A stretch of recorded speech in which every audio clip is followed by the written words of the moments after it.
ಇನ್ನು 9 ಜನ ಇದರಲ್ಲಿ ಗಾಯಗೊಂಡಿದ್ದಾರೆ ಅಂತ ಹೇಳಿ ಕುಣಿಗಲ್ನಲ್ಲಿ ಗೃಹ ಸಚಿವ ಡಾಕ್ಟರ್ ಪರಮೇಶ್ವರ್ ಹೇಳಿಕೆಯನ್ನ ಕೊಟ್ಟಿದ್ದಾರೆ. ಈ ಸ್ಫೋಟದ ಬಗ್ಗೆ ರಿಯಾಕ್ಟ್ ಮಾಡಿರುವಂತಹ ಪರಮೇಶ್ವರ್, ನಮ್ಮ ಪೊಲೀಸರು ಹೋಗಿ ಈಗಾಗಲೇ ಪರಿಶೀಲನೆಯನ್ನ ನಡೆಸಿದ್ದಾರೆ. ಯಾವುದೇ ರೀತಿಯಾದಂತಹ ಅನುಮಾನಾಸ್ಪದ ವಸ್ತುಗಳು ಇನ್ನೂ ಕೂಡ ಸಿಕ್ಕಿಲ್ಲ ಅನ್ನುವಂಥ ಒಂದು ವಿಚಾರ. ಇನ್ನು ಹೇಗೆ ಆಗಿದೆ ಅಂತ ಹೇಳಿ ಇನ್ನೂ ಕೂಡ ನಮಗೆ ಕನ್ಫರ್ಮ್ ಆಗಿ ವಿಚಾರಗಳು ಗೊತ್ತಾಗ್ತಾ ಇಲ್ಲ ಅನ್ನುವಂಥದ್ದನ್ನ ಕೂಡ ಕುಣಿಗಲ್ನಲ್ಲಿ ಗೃಹ ಸಚಿವ ಡಾಕ್ಟರ್ ಪರಮೇಶ್ವರ್ ಹೇಳಿಕೆಯನ್ನ ನೀಡಿದ್ದಾರೆ.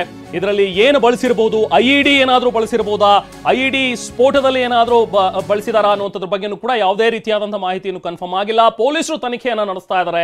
ಡಾಗ್ ಸ್ಕ್ವಾಡ್ ಈಗಾಗಲೇ ಸ್ಥಳಕ್ಕೆ ಹೋಗಿ ಪರಿಶೀಲನೆಯನ್ನ ನಡೆಸ್ತಾ ಇರುವಂತದ್ದನ್ನ ಸ್ಥಳದಲ್ಲಿ ನಾವು ಗಮನಿಸ್ತಾ ಇರಬಹುದು. ಈಗಾಗಲೇ ಕುಣಿಗಲ್ನಲ್ಲಿ ಈಗಾಗಲೇ ಗೃಹ ಸಚಿವರು ಕೂಡ ಮಾಹಿತಿಯನ್ನ ಹಂಚಿಕೊಂಡಿದ್ದಾರೆ. ನಾವು ಮಾತಾಡ್ತಾ ಇದ್ದೆ ಈಗ ಸಹ ಸಂಸ್ಥಾಪಕಿ ಟಿವಿ9ಗೆ ರಾಮೇಶ್ವರಂ ಕೆಫೆಯ ಸಹ ಸಂಸ್ಥಾಪಕಿ ಹೇಳಿರೋ ಪ್ರಕಾರ 2 ಬ್ಯಾಗ್ಗಳನ್ನು ಅನುಮಾನಾಸ್ಪದವಾಗಿ ಅಲ್ಲಿ ತರಲಾಗಿತ್ತು.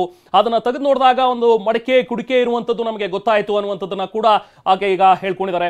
ಹಾಗೆ ಸುಮಾರು ಒಂದು 10 ಸೆಕೆಂಡ್ನಲ್ಲಿ 2 ಬಾರಿ ಆಗಿರುವಂತಹ ಒಂದು ಸ್ಫೋಟ. ಬಟ್ ಯಾವ ಸ್ಫೋಟ ಏನಾಗಿದೆ ಅನ್ನುವಂಥದ್ದು ಇದುವರೆಗೂ ಹೆಚ್ಚಿನ ಮಾಹಿತಿ ಲಭ್ಯವಾಗ್ತಿಲ್ಲ. ಬಟ್ ಸಿಲಿಂಡರ್ ಸ್ಫೋಟ ಅಂತೂ ಅಲ್ಲ ಅನ್ನುವಂಥದ್ರ ಬಗ್ಗೆನೂ ಕೂಡ ಈಗಾಗಲೇ ಮಾಹಿತಿಯನ್ನ ಗೃಹ ಸಚಿವರು ಹಂಚಿಕೊಂಡಿದ್ದಾರೆ. ಕೆಫೆಯಲ್ಲಿ ಇವತ್ತು ಮಧ್ಯಾಹ್ನ ಬ್ಲಾಸ್ಟ್ ಆಗಿದೆ.